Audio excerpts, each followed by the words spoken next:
Então, se você quiser fazer pagamentos, você precisa passar por esses bancos, você precisa registrar as suas transações lá. O que acontece se esses bancos falarem, eu me recuso a registrar as suas transações, eu me recuso a permitir que o seu dinheiro venha daqui para lá? Bom, isso significa que você agora, no caso Rússia, não consegue mandar dinheiro para fora do país ou receber dinheiro de fora do país. Todo pagamento que chegar para você será feito via um caminhão, ou um avião, ou um navio de dinheiro, ou uma sequência muito Bobagem, grande de caralho, aviãozinhos. mano. Aí você pode falar, então o custo de transação vai subir e tudo mais. Então, várias Ninguém tá falando nisso, sabe? Isso é uma viagem do mundo dele, saca? Não é isso. De fato, tá? A exclusão da Rússia do SWIFT é muito complicada para a Rússia. Mas tem vários pormenores aí, tá? São duas coisas combinadas. Vamos lá. São duas coisas combinadas.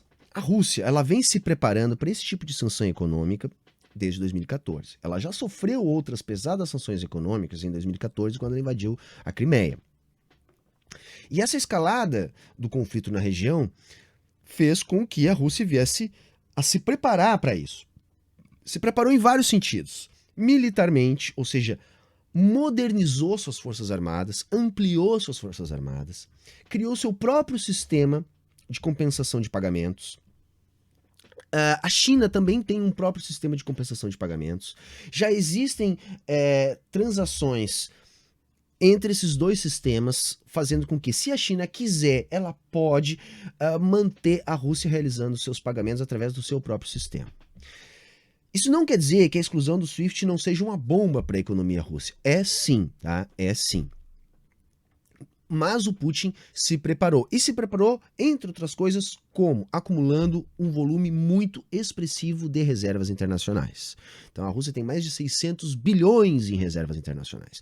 Porque quando acontece esse tipo de guerra e esse tipo de sanção, tende a haver uma corrida pelo dólar. Vejam, não há na Rússia o risco de faltar rublos para a economia russa saldar as suas dívidas em rublos. Não há esse risco. Por quê? Porque o Banco Central da Rússia emite os rublos e isso está seguro. O que acontece nessas situações é que vai haver uma fuga brutal de dólares e, com isso, uma brutal desvalorização do rublo, provocando um impacto dramático na balança de pagamentos da Rússia. E isso ainda vai ser potencializado com a diminuição das exportações, que provavelmente vai ser causada pela exclusão da Rússia do sistema SWIFT. Então, isso aí é um problema. Aí, se você tem um grande colchão de reservas, você consegue neutralizar essa fuga de dólares. Mas aí, o que está acontecendo também? Essas reservas foram bloqueadas.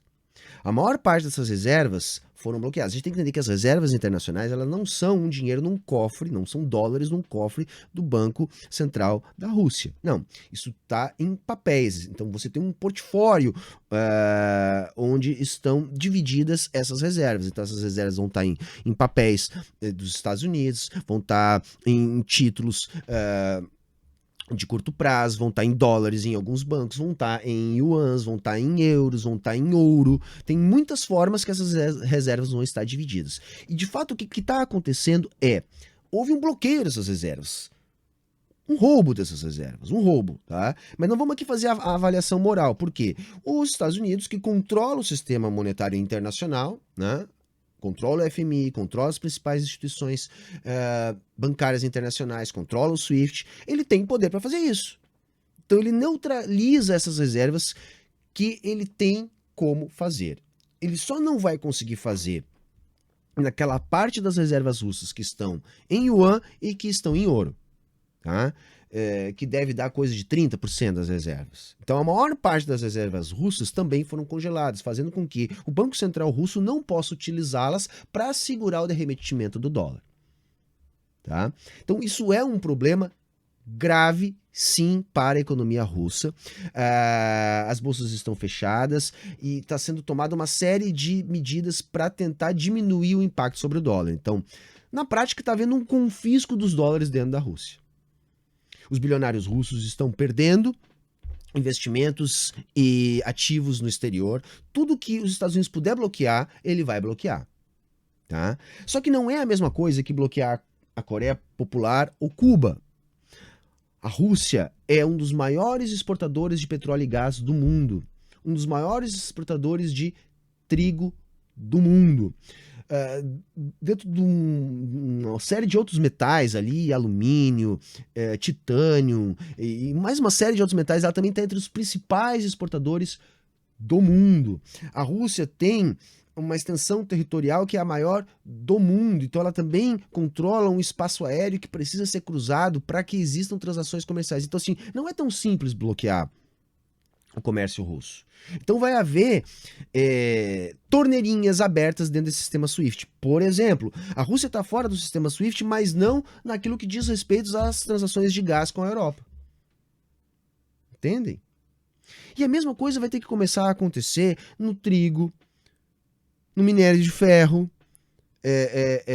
nos outros minérios, no gás, no petróleo. Vai começar a abrir torneirinhas que vai fazer com que a Rússia continue tendo acesso a dólares. Então, se por um lado deve acontecer sim um derretimento do rublo, deve acontecer. Veja, não há risco de colapso da economia russa no sentido de faltarem rublos, tá? Isso é bobagem, isso não vai acontecer. Agora, a desvalorização do rublo, bom, isso é inevitável diante desse cenário. Houve um derretimento de 40%, que logo se reduziu para 20%, com um aumento brutal da taxa de juros na Rússia. Então, eles deram tarifas de juros, quer dizer, além de outras medidas, né, para tentar segurar o dólar lá. Mas reparem numa situação, tá? Da mesma maneira que é um impacto muito grande na Rússia, e qual é a moral desse impacto? É desestabilizar o governo Putin, fazer com que os movimentos contra o Putin cresçam dentro da Rússia, que o Putin perca o apoio, por exemplo, da burguesia da Rússia, né, que vai perder nisso tudo, já está perdendo, para tentar enfraquecer o Putin e fazer com que ele se obrigue a recuar por problemas internos. É uma estratégia válida de guerra. Agora tem uma outra questão, um outro lado dessa disputa que a gente não pode esquecer, que é o seguinte: vai fortalecer as relações econômicas russas por fora da lógica do dólar. O que pode ajudar a consolidar um sistema alternativo ao SWIFT, alternativo ao dólar. Correto? Então, assim, é um baque econômico violento para a Rússia? Sem dúvidas, eu não estou negando isso, nós ainda vamos ter que ver a dimensão disso. Tá? Mas automaticamente a Rússia não vai ter condições de superar isso? Isso já é outra história, eu já não acredito nisso. Eu acredito que ela resiste ao baque, como eu disse antes. Quem mais perde nessa guerra é a Ucrânia. Quem vai virar escombros é a Ucrânia. Por mais atingida economicamente que seja a Rússia, se ela não for bombardeada, se ela não for levada às ruínas, ela vai se reerguer. Ou pelo menos vai se reerguer muito mais rápido. E a geopolítica global vai ser impactada por essa medida. Eu não sei se o tiro não sai pela culatra. Porque não vai ser possível realizar esse estrangulamento poderoso à Rússia, porque a Rússia ela segue sendo um fornecedor muito importante para o mundo e um comprador muito importante do mundo inteiro. Vamos pegar aqui no Brasil. O Brasil, pelo desmonte da Embrapa, pelo desmonte das nossas relações multilaterais, hoje tem, sei lá, 70% dos seus fertilizantes vindos da Rússia. Se a Rússia é excluída do SWIFT, como é que o Brasil vai fazer esse tipo de transação? Vai haver um impacto brutal na nossa agricultura. O que deve acontecer? Deve acontecer que o Brasil vai se obrigar a encontrar uma outra forma de continuar comprando fertilizante russo.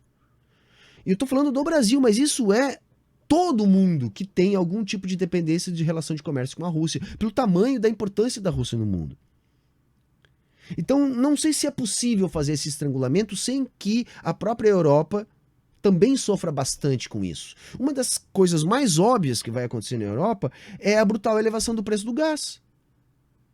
Se você multiplicar por 10 o preço do gás, né, que sei lá, coisa de 30%, 40% vem da Rússia para a Europa, isso pode gerar um efeito cascata, potencializando ainda mais um fator que já preocupa a Europa, que é a inflação. Então aquilo que pode servir apenas para desestruturar politicamente o Putin internamente, também pode servir para desestruturar internamente a própria Europa. Então não dá para avaliar ainda as dimensões desse tipo de sanção.